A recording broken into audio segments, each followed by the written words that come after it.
The Yellow River is China's second longest river and the sixth longest in the world. It also has two contradictory identities. As the birthplace of ancient Chinese civilization, the Yellow River is often referred to as the Mother River, but is also known as China's sorrow. For thousands of years, the river's unrelenting wrath has been on full display through floods and droughts that have killed or starved millions of people.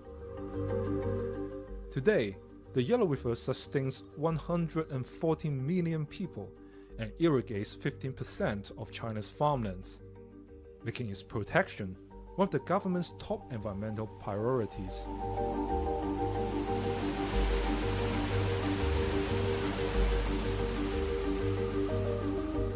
For centuries, every ruler that has governed China have been forced to put tremendous efforts into taming the river or risk being toppled. So what has made the river so prone to disaster, and what has been done to tame it? Its name hints at one of the causes. The river is yellow because of the huge amount of silt it carries when it flows through the lowest plateau in central China. The silt comes from soil washed away from the area as a result of thousands of years of deforestation that has also raised the riverbed. Experts suggest humans have been trying to tame the Yellow River for thousands of years by building levees, dikes, and dams, but their efforts had the opposite effect. Soil sediment accumulated in the riverbed and raised the river even higher, making it more vulnerable to flooding. People built more levees, causing the river to rise further, turning it into a vicious cycle. Studies have shown that the river burst through its levees nearly 1,600 times between 602 BC and 1949, and even resulted in the river changing course at times. In modern times, the river faced another problem. As China's economy developed in the 20th and 21st centuries, its appetite for water soared. From the late 1980s, a drop in rainfall and increasing consumption drained water from the river faster than it could replenish, causing the Yellow River to stop flowing to the sea entirely. It has almost become an annual occurrence. The longest period without any water flow occurred in 1997, lasting for 226 days and extending 700 kilometers upstream from the river mouth. The river was in such bad shape that some experts declared it dead at the time. It's technically dead anyway because it has the highest silt content of any river in the world. From a technical point of view, the flow in the river is no longer water, it's predominantly soil.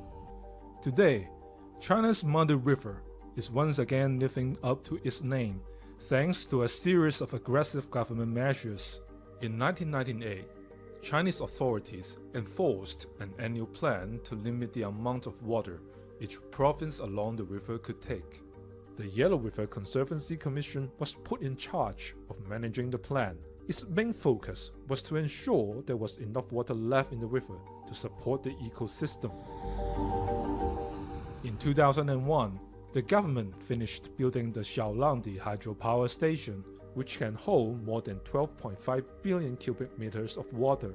The project serves two major functions: for flood prevention and managing silt build-up in the river. This brought a system of reservoirs into operation in the Yellow River, giving the government the capacity to store excess floodwater during rainy seasons and release stored water during dry seasons.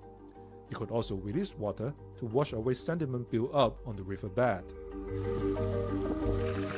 The government also initiated a reforestation campaign.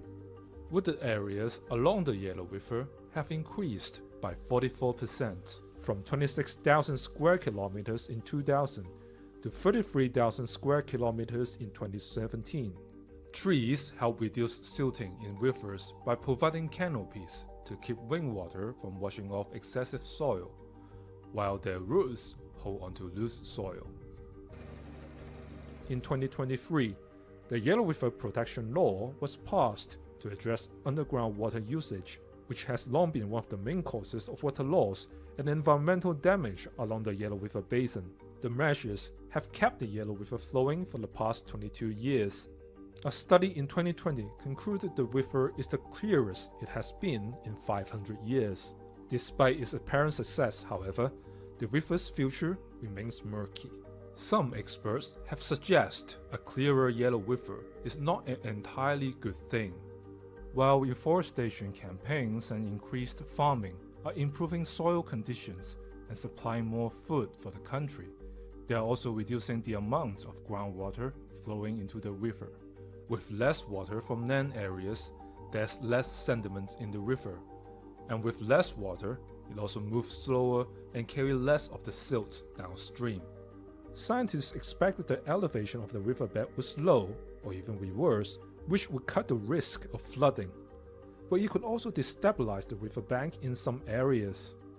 In a worst-case scenario, the river could dry up again,